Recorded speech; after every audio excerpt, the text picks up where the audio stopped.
Hai dan Assalamualaikum. So hari ni Aina dengan Insyira dapat tajuk larangan rasuah. Jadi kita orang nak beri sedikit tazkirah tentang tajuk ni. So apa itu larangan rasuah? Okey. Rasuah. Okey, kalau ikut dalam buku, rasuah ni maksudnya sebarang pemberian atau suapan yang bertujuan memasukkan kebenaran dan membenarkan kepalsuan. Jadinya detailnya kat sini, rasuah ni dia lebih kepada menipu. Tapi menipu dalam keuangan lah. Okey, dalam tajuk ni ada satu firman Allah yang Aina akan bacakan.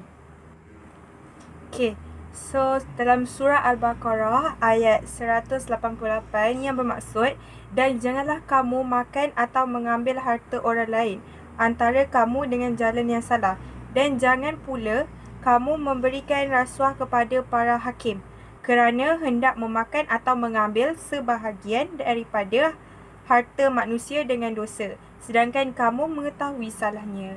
Jadi dekat ayat Al-Quran ni dah jelas-jelas yang Allah ni dilarang kita daripada melakukan rasuah. Okay. Okay. Daripada ayat yang Aina baca tadi tu, ada 7 larangan yang sepatutnya manusia yang ambil harta ni maksudnya Allah tu melarang manusia mengambil harta orang lain dengan cara rasuah, riba, judi, mencuri, merompak, menipu dan salah guna kuasa. Lepas tu, kita ada 4 bentuk kesalahan rasuah. Antaranya, meminta atau menerima rasuah. Okay, contohnya, kita minta rasuah tu. Contohnya, okay, kau buat salah.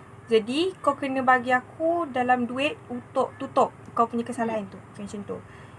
Ataupun kita terima rasuah tu. Contohnya orang tu dia buat salah, so dia bagi kita rasuah untuk tutup mulut, jangan bagi tahu kat orang lain pasal kesalahan dia. Okey, yang kedua, menawarkan atau memberikan rasuah. Alangkah terima tak boleh, beri lagi lah, salah kan? Okey, yang ketiga, mengemukakan tuntutan palsu. Maksud dia, kita kemukakan tuntutan palsu untuk menutup kesalahan tu lah. Yang keempat, menyalahgunakan kedudukan atau jawatan untuk kepentingan tertentu. Ni kepentingan diri sendiri banyakkannya. Macam dia kedudukan dia macam orang tinggi-tinggi ni, dia menggunakan dia punya jawatan tu untuk dia punya ni lah, untuk bagi rasuah ke orang lain. Lepas tu dia punya tu lah kepentingan untuk diri dia lah. Okay, kesan daripada perbuatan rasuah. Kesan perbuatan rasuah. Okey, kesan perbuatan rasuah ni pertama sekali, kalau kita buat rasuah, Allah dan Rasul akan melaknat pemberi dan penerima rasuah ni. Okey, yang kedua, menjadi individu hilang harga diri kerana perbuatan itu berdosa. Kita kalau buat rasuah ni, kita bukan je hilang harga diri tau. Kita akan dapat dosa tu sekali. Maksudnya kita maksud hilang harga diri ni sebab kita meminta-minta rasuah bagi orang lain, kita buat dengan tak ikhlas, macam itulah.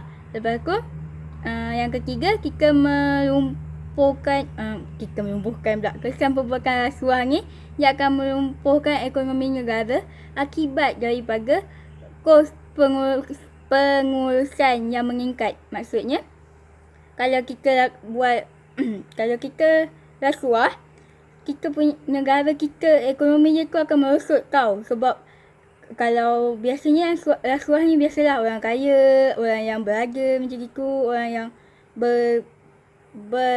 berpangkat-pangkat lah yang melakukan rasuah ni. Okay. Yang keempat, meningkatkan kes jenayah dalam masyarakat kerana sifat mementingkan diri sendiri. Bila kita rasuah orang, kita akan suruh orang tu, kita akan bayar orang tu untuk diam bila kita buat salah. Jadi orang tu akan diam. Lepas tu, jadi kat situ kes jenayah tu dah tingkat kau. Siapa pun tahu siapa yang buat sebab kita dah bayar orang tu. Macam gitulah. Jadi dalam kes rasuah ni, kesimpulannya kita kena kita ni kena dengar pengajaran yang Aina nak sampaikan tu. Okey, apakah pengajaran daripada ayat ni semua?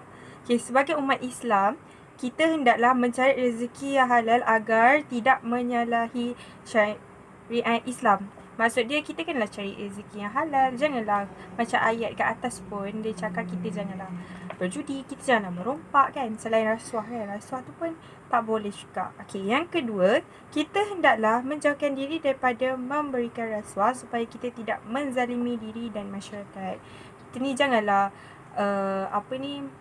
asyik terima rasuah kan. Jadi kita macam zalimi diri kita. Kita macam berasa bersalah sebab kita tak bagi tahu kat orang lain pun yang dia buat salah apa semua kan, dapat menzalimi diri sendiri. Masyarakat pun dapat zalim juga sebab dia tak tahu siapa yang buat salah tu sebab kita makan rasuah gitu. Okay, yang ketiga, kita hendaklah mengelakkan diri daripada melakukan suapan palsu atau mendapatkan kepentingan tertentu. Kita janganlah melakukan sumpah palsu, macam kita janjilah tak nak bagi tahu kat orang lain. So kita dapat rasuah tu. Macam tu. Kita tak boleh. Okey. Kita hendaklah mengelakkan. Kita kena elakkan diri kita daripada mendapat suapan palsu. Okey. Okay. Jadi sampai sini je tazkirah saya dengan Aina pasal rasuah ni. Saya harap apa yang kita orang sampaikan ni bermanfaat untuk semua orang. Okay, bye. Bye. Assalamualaikum.